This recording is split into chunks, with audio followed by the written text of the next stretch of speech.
मुंबई भारत का ऐसा संपन्न शहर है जिसे अपना बनाने के लिए साल 1960 में गुजरात और महाराष्ट्र इन स्टेट्स के बीच में युद्ध छिड़ गया था, जिसमें कई लोगों ने अपनी जान भी गंवाई। जब भारत आज़ाद हुआ उस वक्त ब्रिटिश राज का फाइनेंशियल सेंटर था मुंबई, और आज स्वतंत्रता के 75 साल बाद भी भारत ही नहीं बल्कि पूरे इंडियन सब कॉन्टिनेंट की सबसे रिचेस्ट सिटी मुंबई निकल कर आती है। ये एक बस्लिंग सिटी है जिस पर पूरे भारत की इकोनॉमिक एक्टिविटीज निर्भर करती है। पर कई एक्सपर्ट्स का ये कहना है कि मुंबई असल में अपने संपन्नता के आखिरी दिन देख रहा है और प्रतिदिन भारत के अन्य शहर मुंबई में कई फील्ड से आगे बढ़ते जा रहे हैं। मुंबई आज एक ऊंचा पहाड़ है जिसको समिट कर पाना बहुत डिफिकल्ट है, लेकिन क्या सच में भारत के अन्य सिटीज इस पहाड़ को क्रॉस कर देंगे और क्या वो ये कर सकते हैं? आज इन्हीं चीजों को जानने की कोशिश करते हैं। लेकिन आगे बढ़ने से पहले अगर आपने हमारे चैनल को सब्सक्राइब नहीं किया तो प्लीज सब्सक्राइब कर दीजिए। आप में से सिर्फ अराउंड 30% लोग ही जो मेरे वीडियोस देखते हैं वो चैनल को सब्सक्राइब करते हैं, और हम 5 लाख के बहुत करीब है, जहां पर 3 लोगों की टीम अराउंड 60 वीडियोस बनाने की कोशिश करती है हर महीने, और आपके सब्सक्रिप्शन से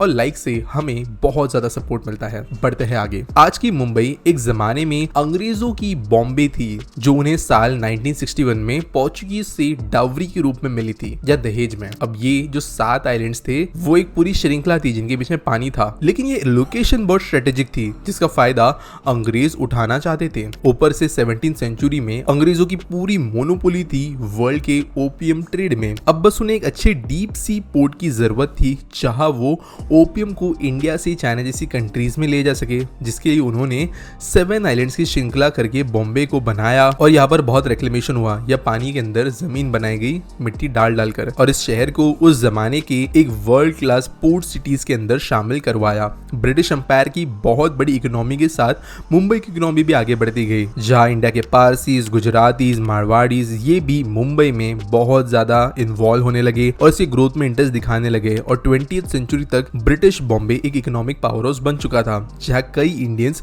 यहाँ पे अपना बिजनेस स्टार्ट करके भारत के सबसे अमीर व्यक्तियों में शामिल हो गए। पर जब ब्रिटिशर्स गए तब वो आजादी देने के बाद बॉम्बे को हमारे देश को देते हुए रवाना हो गए। अब इस देश के आजाद होने के बाद में भारत के अंदर 2 लॉबी बन गई। एक थी पॉलिटिकल लॉबी जो थी दिल्ली में, और एक फाइनेंशियल लॉबी जो थी मुंबई में। इस फाइनेंशियल लॉबी ने देश में बन रहे फाइनेंशियल वेरिएबल्स को मुंबई में सेट होने के लिए मजबूर किया, जिसके कारण मुंबई को फाइनेंशियल हब बनने की मदद मिली। आज $310 बिलियन की जीडीपी के साथ मुंबई के अंदर कई स्काईस्क्रेपर्स आसमान छूते हैं। पर आखिर कब तक मुंबई टॉप पर बैठा रहेगा?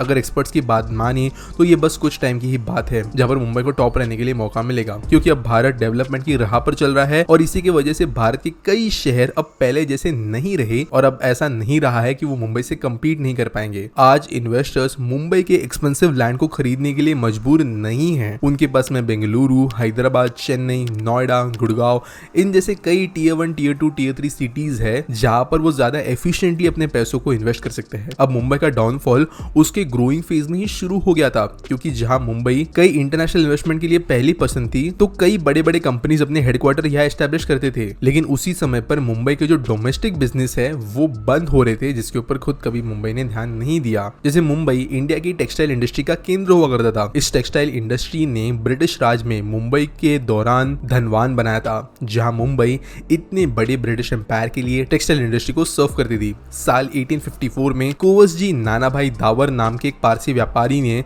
मुंबई शहर को अपनी पहली टेक्सटाइल मिल सेटअप करने में मदद की। इस मिल का नाम था बॉम्बे स्पिनिंग मिल, और ब्रिटिश के लिए कॉटन टेक्सटाइल प्रोड्यूस करने का यह काम करती थी। 1870 से लेकर 1875 तक मिल्स की संख्या बढ़ते बढ़ते 13 से 70 तक बढ़ गई, और 1915 में 83 मिल्स थी बॉम्बे में। इनसे कोंकण में रहने वाले हैंड वर्कर्स को मुंबई के लालबाग और परेल एरिया में बसने के लिए प्रेरित किया। इस टेक्सटाइल इंडस्ट्री ने रातों रात मुंबई की किस्मत पलट दी, और आजादी होने के बाद इस शहर की बड़ी इकोनॉमी का एक बहुत बड़ा हिस्सा रहा ये मिल्स। पर साल 1982 में यूनियन लीडर दत्ता संपत ने अपने नेतृत्व में 2.5 लाख कामगारों की वर्कर यूनियन के साथ में मिलकर बॉम्बे मिल ओनर्स एसोसिएशन के खिलाफ हड़ताल पर बैठने का डिसीजन लिया, और बोनस, वेतन इन जैसे बातों को लेकर कई समय तक स्ट्राइक चली। इसके बारे में वैसे मैंने डिटेल वीडियो बताया है कि कैसे मिल्स खत्म हो गई थी, जो आप इस वीडियो के बाद में देख सकते हो। लेकिन बेसिकली एंड में हुआ ये कि इन हड़तालों की वजह से मुंबई की 58 मिल्स बंद हो गई और 1.5 लाख लाख कामगार बेरोजगार हो जाते हैं और इसके वजह से मुंबई की जो टेक्सटाइल इंडस्ट्री है वो कोलैप्स हो जाती है। धीरे धीरे जो है सारी जो ये टेक्सटाइल मिल्स थी ये मुंबई के बाहर निकलकर दूसरे शहरों में जाती है, कई गुजरात में शिफ्ट होती है, कई मुंबई के पास के भिवंडी में, लेकिन मुंबई की टेक्सटाइल इंडस्ट्री अपने आप में खत्म होने लगती है। बाद में होता यह है कि साल 2005 में ये जो कई सारी बड़ी मिल्स थी उनकी जमीनों को मिल ओनर्स प्राइवेट बिल्डर्स को बेच देते हैं, जिसके कारण मुंबई के अंदर जहां पर एक जमाने में वर्कर्स काम करके दुनिया भर में अपना टेक्सटाइल बेचते थे वहां पर बड़े स्काईस्क्रेपर्स बनते हैं जहां पर मुंबई का प्राइम रियल एस्टेट होता है और अमीर फॉरेन कंपनीज और फाइनेंशियल बिजनेस वाली कंपनीज इन्हें अपना बेस बनाती है। और इसीलिए एक जो पूरी तरीके से ग्राउंड लेवल पे लोकल इंडस्ट्री थी वो कहीं ना कहीं पर एक मल्टी फैक्टर पर डिपेंडेंट इंडस्ट्री बन जाती है। और अब दूसरे इशू के बारे में बात करते हैं जो है आईटी इंडस्ट्री। बीते 30 सालों में इंडिया में एक बहुत बड़ी आईटी इंडस्ट्री का बूम आया था जहां पर वेस्टर्न कंट्रीज ने अपने कई सारे आईटी और आईटीएस आउटसोर्सिंग के केंद्रों को भारत के तौर पर चुना। ये विदेशी कंपनियां मुंबई में इन्वेस्ट तो करना चाहती थी पर मुंबई एक बहुत ही ज्यादा डेंसली पॉपुलेटेड रीजन बन गया था। यहाँ पर कई सारे विभिन्न इंडस्ट्रीज को सेटअप करने के लिए दिक्कत थी, जिसे केटर करने के लिए मैन पावर तो मुंबई के पास थी लेकिन बेहतर इंफ्रास्ट्रक्चर मुंबई डेवलप नहीं कर पाई। यहाँ का local train network, road network ये बहुत पीछे छूट गया था कई दूसरे शहरों से और इसीलिए आईटी बूम के दौरान मुंबई कई दूसरे शहर जैसे बेंगलुरु, हैदराबाद, चेन्नई इनसे पीछे छूटने लगी और भारत का एक जो बहुत बड़ा एजुकेटेड युवा पॉपुलेशन था उनको होल्ड करने में भी असक्षम रही। जो ये दूसरी सिटीज थी बेंगलुरु, हैदराबाद, चेन्नई ये बेहतर प्लान थी मुंबई से और जब यहाँ पर आईटी हब बनने लगा तो मुंबई के अंदर की भी जो आईटी इंडस्ट्री थी उसका ग्रोथ जो भी था वो धीरे धीरे रुकना शुरू हुआ और ये ट्रांसफर होना शुरू हुई ज्यादातर सदर्न इंडिया के अंदर और मुंबई की महंगे जमीनों, महंगे रेंट को छोड़ दिया। हालांकि महाराष्ट्र के पुणे शहर को ज्यादातर कंट्रीज ने डेस्टिनेशन भी बनाया जिसके कारण पुणे आज देश की 3rd सबसे बड़ी आईटी इंडस्ट्री होस्ट करने वाला शहर है, लेकिन मुंबई की जहां पर हम बात कर रहे हैं वहां पर ऐसा नहीं हुआ। अब ऐसा नहीं है कि मुंबई में कोई सर्विस इंडस्ट्री नहीं बची, उल्टा मुंबई की सर्विस इंडस्ट्री बहुत बड़ी हुई है और आज इकोनॉमी के अंदर सबसे बड़ा रोल प्ले करती है। पर क्योंकि आईटी बूम के दौरान मुंबई अपना इंफ्रा डेवलप नहीं कर पाया तो आईटी बूम जो मुंबई को एक बहुत मार्जिन के साथ में बहुत बड़ा शहर और ज्यादा बना सकता था ग्लोबल लेवल पे वो पीछे छूट गया। वैसे उस समय पर मुंबई के लिए इतना अच्छा इंफ्रा बनाना वैसे पॉसिबल भी नहीं था क्योंकि एक्सपांडेबल जमीन यहाँ पे थी नहीं। मुंबई में 3 तरफ अरब सागर से घिरे होने के कारण ये एक्सपांड नहीं कर पा रही थी। ऊपर से मुंबई के नॉर्थ में मैंग्रोव से घिरा हुआ था और अब नवी मुंबई, थाने जैसे आउटस्कर्ट्स को मुंबई से जोड़ने के लिए ब्रिजेस बनवाने पड़ रहे थे जिसके लिए कई सोशियोलॉजिकल और इकोलॉजिकल कंडीशंस भी डेवलपमेंट हुई जो कि मुंबई के एक्सपांशन को डिफिकल्ट बना रही थी। स्पेस की कमी के कारण मुंबई की बड़ी मैन्युफैक्चरिंग इंडस्ट्री को भी सेटअप होने में दिक्कत आ रही थी जो ज्यादातर अन्य शहरों के अंदर सेटअप होने के लिए चले गए। मुंबई के commercial hub Bandra Kurla complex से शुरू होने के बाद मुंबई को एक high standard commercial market place मिल गया और पूरे दुनिया भर के बिजनेसेस मुंबई में सेटअप किए जाने लगे। पर अब तक गुड़गांव, नोएडा जैसे शहर भी सेटअप हो गए थे जहां पर कई बड़ी एमएनसीज ने मुंबई को भारत के अंदर अपनी पहली पसंद जो मानते थे उन्होंने मुंबई को छोड़कर गुड़गांव, नोएडा के अंदर अपना घर बनाया। ये सिटीज देश के राजधानी के पास होने के कारण इन्हें सेंट्रल गवर्नमेंट खुद प्रमोट करती थी और इसलिए बहुत सारे एमएनसीज वहां पर चले गए। इतने सारे लॉस्ट अपॉर्चुनिटीज के बाद आज भी मुंबई भारत का फाइनेंशियल सेंटर है। इसी शहर के अंदर भारत के फाइनेंशियल डिसीजंस भी बनते हैं, चाहे वो आरबीआई हो, बीएसई या एनएससी जैसे स्टॉक मार्केट्स हो, यही यहाँ पर सबसे मेनली चलते हैं और मुंबई की प्योर मोनोपोली है इस चीज के ऊपर। लेकिन नए शहर ऐसे भी बन रहे हैं जो इन चीजों को भी खतरा देते हैं जो आज मुंबई के कमाई का जरिया है। गिफ्ट सिटी जो अहमदाबाद में बन रही है वहां पर कई बड़ी कंपनीज ने अपने ऑफिस ओपन कर लिए हैं। इनफैक्ट ग्लोबल ने भी अपना फिनटेक ऑपरेशन सेंटर को गिफ्ट सिटी में ओपन करने की बात की है।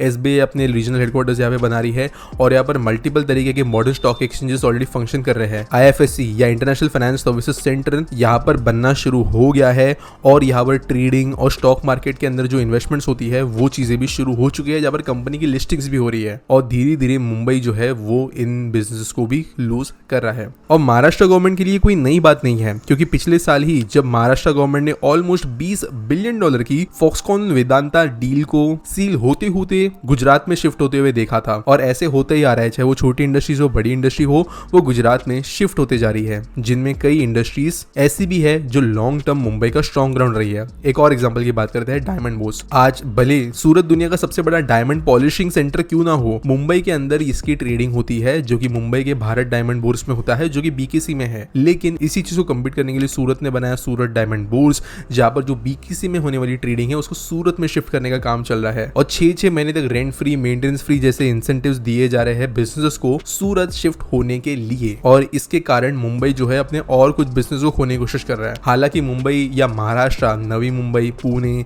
इन शहरों के अंदर और स्कीम्स ले आ रहा है ताकि इन्वेस्टमेंट्स इनसे दूर जाए ना, लेकिन लग ये रहा है कि बेंगलुरु शहर, अहमदाबाद, गिफ्ट सिटी, गुड़गांव, नोएडा, इन जैसे बड़े शहर धीरे धीरे मुंबई के हिस्से की चीजें जो है एक जमाने में जो सिर्फ और सिर्फ उनकी मोनोपोली में थी, उनके अंदर से अपना हिस्सा भी ले रहे हैं। और अगर ऐसी चीजें होती रही तो 50 से 60 सालों के अंदर हमें ये रीजन इतना ज्यादा इंपॉर्टेंस वाला नजर नहीं आएगा। अब इसका सोल्यूशन क्या है? मुंबई को जरूरत है अपने आसपास के एरियाज को अट्रैक्टिव फॉर इन्वेस्टमेंट बनाने के लिए, सेम जैसे दिल्ली ने किया। नोएडा, गुड़गांव ये अपनी आइडेंटिटी वाले शहर है, लेकिन नवी मुंबई, थाने ये अभी भी अपने आइडेंटिटी वाले शहर नहीं, इनको मुंबई के सैटेलाइट टाउन्स के नाम से ही जाना जाता है। बेहतर policy, special economic zones, land को एक्सपांड करना, यहाँ पर लैंड के यूजेज को चेंज करना, इन चीजों की वजह से ही मुंबई और आगे जाके इन्वेस्टमेंट्स को अट्रैक्ट कर पाएगा, जो एम्प्लॉयमेंट अपॉर्चुनिटीज और फाइनेंशियल अपॉर्चुनिटीज ओपन करेगा। एट द सेम टाइम जो पूरा मुंबई पुणे बेल्ट है, ये एक बहुत बड़ी अपॉर्चुनिटी ले आता है। जैसे नोएडा, गुड़गांव और पूरे के पूरे यूपी के बीच में अगर हम जेवर एयरपोर्ट वाले पट्टे को ले तो वहां पर ऐसी चीजें हो रही है। इसके अलावा जरूरत है मुंबई के अंदर मेजर इंफ्रा डेवलपमेंट की, और ये सिर्फ और सिर्फ पॉलिटिकल विल के साथ में हो सकता है। मुंबई के अंदर जितनी मेट्रो लाइंस बन रही है, जो अभी ट्रांस हार्बर लिंक खुलेगा, जो टनल्स वाले प्रोजेक्ट हो रहे हैं, ऐसे कई चीजें कम से कम 15 से 20 साल पहले रेडी होनी चाहिए थी, लेकिन अब तक नहीं है। मुंबई के अंदर स्लम्स का इशू पुराना होने के बावजूद हर साल स्लम्स एक्सपांड ही हो रहे हैं, क्योंकि एक पावरफुल बिल्डर लॉबी है और स्लम्स पॉलिटिकली इंपॉर्टेंट है। लेकिन उस चीज को साइड में रखते हुए, मुंबई को देखते हुए इनके अंदर इंप्रूवमेंट लाने की जरूरत है। इसके अलावा स्ट्रॉन्ग पॉलिटिकल स्टेबिलिटी की जरूरत है। 2 सालों पहले जब महाराष्ट्र के अंदर पॉलिटिकल एनवायरनमेंट अनस्टेबल बन गया था, तो धीरे धीरे महाराष्ट्र नंबर 2 और नंबर 3 पे आ गया था इन टर्म्स ऑफ इन्वेस्टमेंट, जबकि उसके पहले जितनी एफडीआई महाराष्ट्र में आती थी, वो अगर हम आगे के 2 स्टेट्स के भी एडिशन में कर ले तो भी उससे ज्यादा होती थी। लेकिन जैसे पॉलिटिकल एनवायरनमेंट स्टेबल होना शुरू हुआ पिछले साल से, तब से मुंबई फिर से नंबर 1 पे आ गया है in terms of FDI investment. और जब तक ये चीजें लॉन्ग टर्म में स्टेबल नहीं रहती, चाहे गवर्नमेंट चेंजेस हो लेकिन विजन चेंज ना हो, तब तक ये चीजें सही से ही होती रहनी चाहिए। तब जाकर आने वाले सालों में रिलेवेंसी रखेगी मुंबई जैसी शहर। उम्मीद करता हूं आपको वीडियो अच्छी लगी होगी। मुझे कमेंट्स में जरूर बताना अपनी ओपिनियंस, और मिलेंगे अगले वीडियो में।